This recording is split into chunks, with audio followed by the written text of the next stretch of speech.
name is Peggy van de Plassche. I'm the founding partner at Raw Ventures. So I'm from Canada, despite my French accent. I moved to Canada 15 years ago now. And so we invest in early stage company, pre-seed, seed, and Series A. Companies that are focusing on data and AI, supporting financial services, and that are based actually in Canada. So why should you care about Canada, and why should you be investing actually in Canadian startups? So, and we have the ambassador of Canada here who came to support us, so thank you for that. So actually Switzerland is already very heavily investing in Canada, so it's not an unknown territory for Swiss. To invest in Canada. You're actually the fourth largest source of foreign direct investment here, and as you can see, it keeps growing. So technology has been more and more actually an industry growing in terms of attracting resources. So something that you're recognizing already. For some of you who don't know our tech scene, we have very, very interesting tech scene in Canada because we have some specifics. So the first thing, deep pool of talent. This is due to a very sound immigration policy. You might have heard about some rumble with our neighbors in the south. Canada is welcoming actually highly trained professionals, and we're keeping them. We also have great universities that are actually way cheaper than our neighbor, and a great cost of life. So this deep pool of talent is coming to Canada to create companies or to work in our companies. So that is helping us keeping the cost for talent low. We also have actually very generous tax credits from the government. So that, again, helps us create companies and keep low valuation. And we happen actually to have an early stage investing funding gap. So all of that make Canada a very good place for geographical arbitrage in terms of valuation. One thing you might not know is that AI was invented in Canada. In the 80s, actually. So we are very, very strong in AI. We actually have the third largest global concentration of AI researchers, and which has led actually to a flurry of startups. We count more than 550 startups right now. Actually, this number is from a few months ago, so we might be at 600. We have a lot of AI labs. There is not a month where you don't hear Uber, Facebook, Google expanding their footprint in Canada. But also actually our corporate and especially our financial services industry has been collaborating extremely strongly with our AI startups. They understood that obviously they couldn't transform themselves alone, so more and more they're working with our startup. And maybe you're aware of the financial services industry in Canada is also very strong, actually. During the financial crisis, we were one of the few countries in the developed world to end up quite unscattered, actually. So it's a very interesting intersection point between AI and financial services.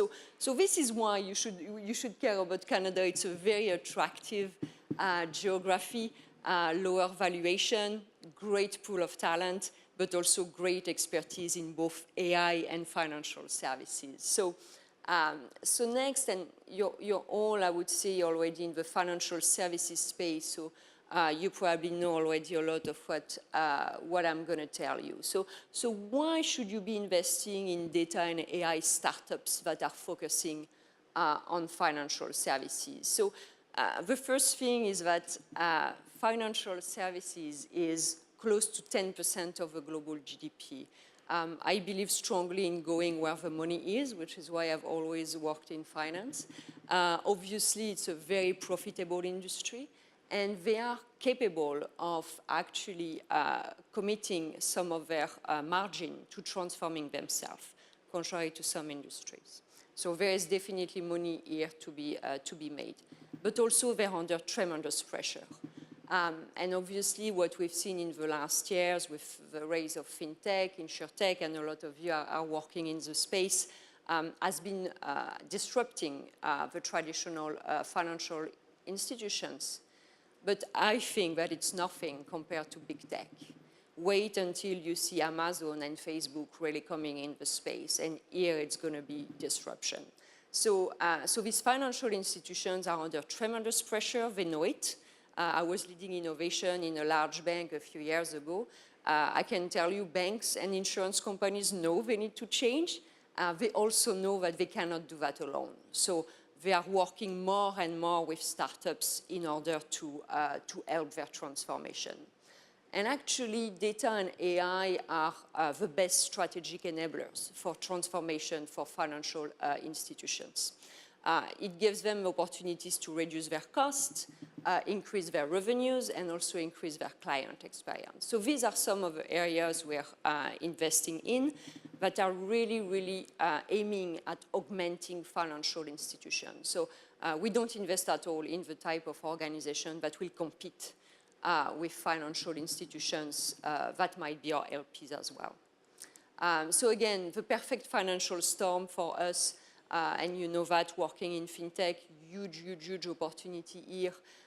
One of the things that has been very interesting is how do you do partnership with large FI? Some of you are probably trying to do that. This is something that is not easy to do. So that's also why Raw Ventures have an interesting differentiator.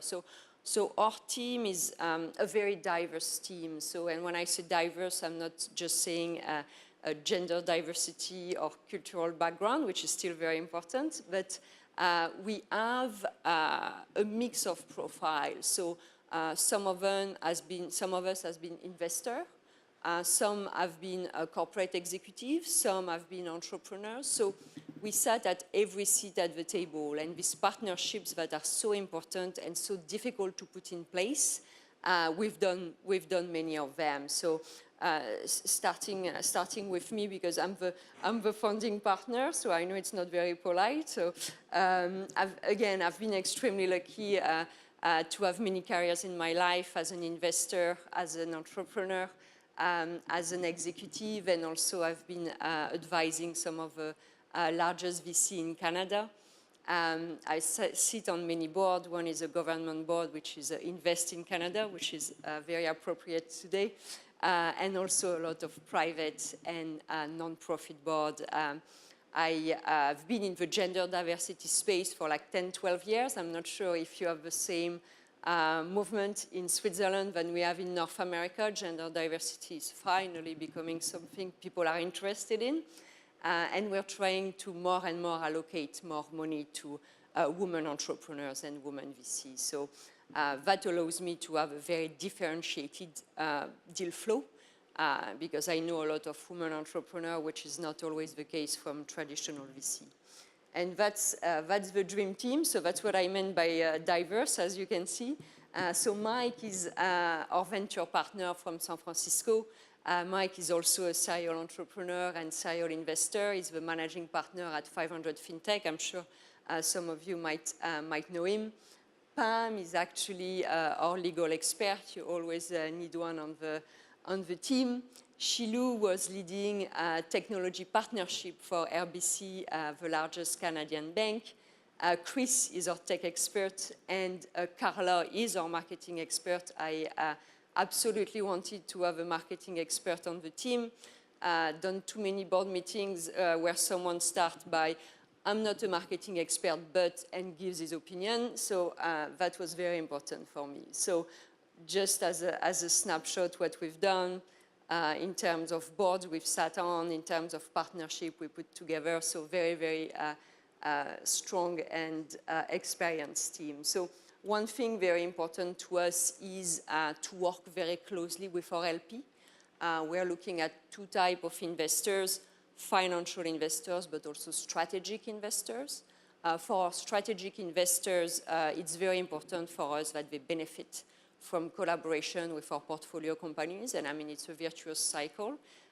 Portfolio companies working with LPs create value, so everyone is very happy. So that's something we're putting a lot of emphasis on and that we can execute on. So the fund terms, we're raising 35 million right now. So Switzerland is my first stop in a 3-week fundraising journey in Europe, up to 50 million. As I mentioned, the financing stage are pre-seed, seed Series A, with ticket from 150 to 1.5 million. The terms of, I would say the fee structure is quite traditional, 2.5, 20 with a hurdle rate of 7%. We're keeping a significant amount of money in reserve to be able to follow on our investments. And one thing that's more interesting for most LPs is the fact that there is an opportunity to co-invest.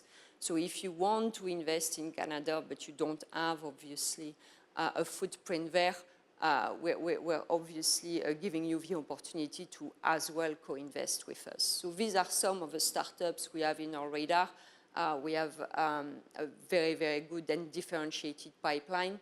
So again, that's the ability for us to capitalize on that opportunity. And to summarize, so really you have this balance in the equation between the supply and the demand. So very strong demand from financial institutions for data and AI startups services.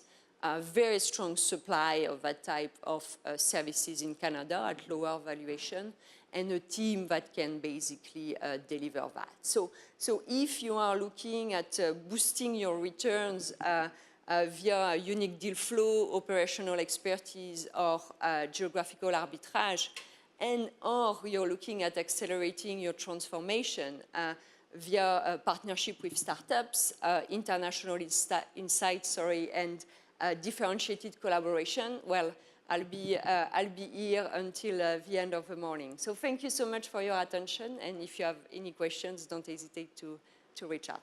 Thank you.